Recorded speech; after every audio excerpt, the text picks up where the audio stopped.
So we just finished filming Six Second Adventures Deep Underground. Your chair is a lot higher than mine. My chair, I am tall. What do you mean? I know I'm tall, obviously. No, I am taller than you. But yeah, here I'm just like I look so much shorter on this. How much lower this chair is. So yeah, and this chair is squeaking, which is always fun for the behind the scenes. So yeah, I'll start. So actually, you rang me. Well, we had a video chat the other night, literally last night. And you said to me, "Oh, Ryan, you know, we should film something again." Yeah. And you sort of had ideas on what you might do, and you said, "Oh, maybe a 6 Second Adventures or something." So I had me wrapping my brains on what I do, and it was literally today, this morning, when I was getting Dalek Terror record score, the exclusive, which is when we filmed this, is basically I kind of went, oh, why don't we do a Cyberpunk story? Because we never finished Cyberpunk. We never did Cyberpunk Part 2. It didn't need a continuation. Yeah, and then I obviously had to wrap my brains on to say, so how do we do a Cyberpunk story without any Cybermen in it? Because I just thought, you know, for just like how we're not going to do so. And then I thought, I know, how about we have cyber duplicates? Yeah. And that way I could kind of play with the expectations a bit, at least earlier on, is just like, you know, is this version of it, is it mind control, or is it, you know, flat out double guy? And then there was obviously, you know, just like trying to mislead, just like, is it an Auton? Yeah. Is it a Zygon? And then obviously, you know, it's a Cyberman. And I was trying to get that sort of, you know, very stiffness in the walking and the talking, just like the emotional, to kind of, you know, hint towards it and obviously give it away. And then obviously decided to film it in the woods because it makes, you know, a good backdrop. It gives us a lot more space, a lot more varied in the location, rather than it's all taking place in the house. Yeah. So how did you find it? More enjoyable than some of the other ones.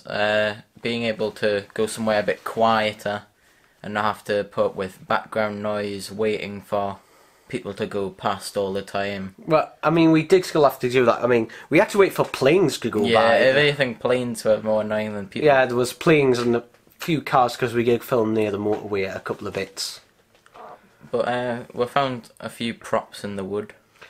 A stick. A stick. A stick. That was the... And then the only other prop in it was this. Yeah. The plan was to actually show the Cyberman. At some point was to actually show it. However, I decided... Well, I haven't edited yet, so it could change. But the plan was to, you know, have a bit where the Cyberman does actually come out. And basically I would hold the figure in front of the camera. I think that works for the Dalek. I don't think it works very much for the Cyberman. Yeah. So I decided not to do that. I decided against it. And instead just have the voice. Just have a bit of cyber dialogue right at the very end. So yeah, and I kind of left it a little bit open at the end. Yeah. So just like, you know, maybe it's something that could be revisited in the future. But I just wanted to, you know, to try and be more of its own like self-contained thing, but that could lead on to other stuff. Yep. And obviously you had your pratfalls and stuff. Yep. Probably one of the most painful filming experiences I've had. Yeah, we both got a little bit knocked around, you more than me.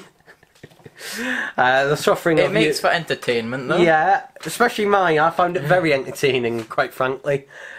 But yeah, I think just filming it was interesting to, like, because obviously there was also just like, I could have had it be an Auton story. Yeah. I could also have done it as a Dalek story as well, but I thought I've done enough Dalek story. I've used Daleks enough. Let's do a bit more Cyberman stuff, because that's something that is possible. And I decided, you know, this time I'll do it 80s. Yep. Cyberman, Cyber Leader, you know, like Sperry, under it. And that location was the same location I filmed my 10th anniversary special in. Yep. And I also did some other videos there. I did a few Doctor Items and boxes there, so the film portion of that bits that was actually filmed in that woods. And probably stuff in the future might also be filmed in that woods. Yeah, I mean, I could speak. And also, I think, just a few references as well, your trainers. Mm-hmm. I mean, it's been a long time. It's been 5 years since I did anything Six Second Ventures live action. Yeah. For both of us, 2016. Actually, for me, 2017. So because I did a bit at the time. I did one in 2017 as well. That was a kind of rehash of the original. But this was the thing is though, the original. This was actually meant to be originally the 10th anniversary. Mm.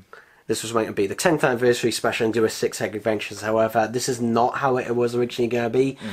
Mm. The original idea way back when was it wasn't going to be filmed here. It was actually going to be filmed, you know, in Gosforth where we are, and it was going to not have. It was going to be The Wire from Series 2. Yeah, it was going to be The Wire.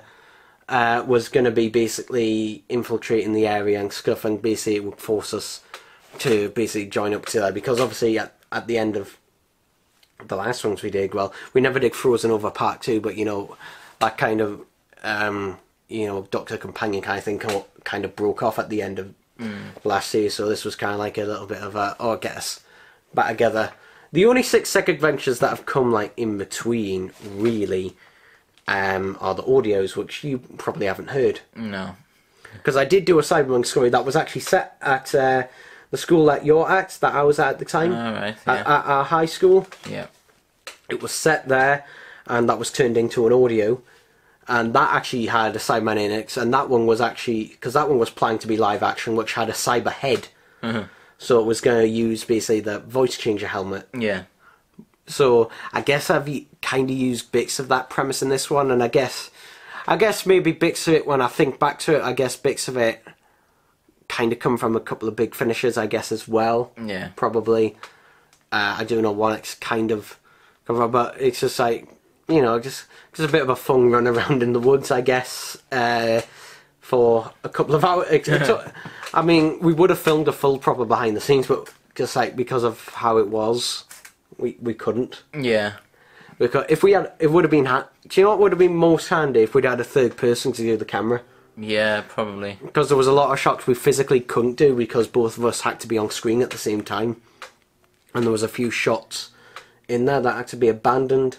Yep. Like the reveal of what happened, and you know, I don't know how long it actually ended up turning out, but it's probably shorter than I probably imagined it in my head, because I initially planned it as a 2-parter, and the end of part 1 would be the reveal of the Cyberman, but obviously I decided not to do that and save it to much later, to literally, like, you know, the last 2-3 minutes, however long it is.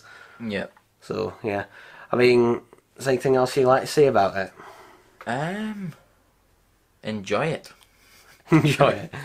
I mean, we'll obviously, you know, premiering it in front of our family, see what they say and see what they think of it.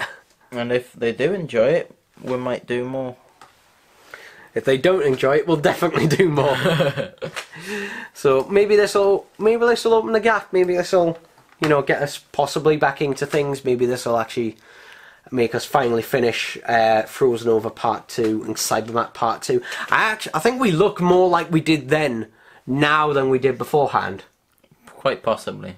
Especially me, because I've had, you know, my hair cut and my beard shaved. I think I look more like I did then than I did a couple of months back. Yeah, we'll have to see what I look like then. I know you'll probably have. I don't know which of us will have aged more, because you know I've probably grown slightly. Yeah, I mean, for me, I was your age then when we were doing it. Essentially, I was your age pretty much then when we were doing it.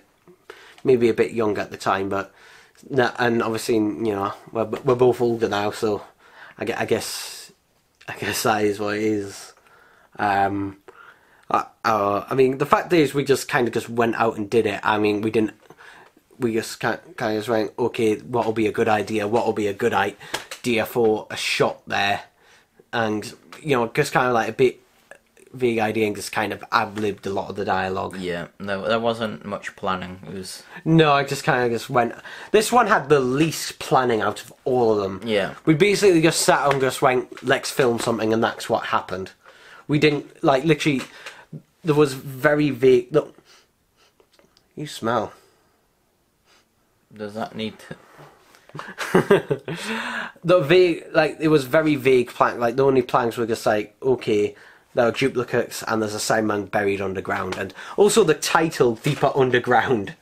Like, you were saying to me what side, and I said, oh, Deep Underground. You went, oh no.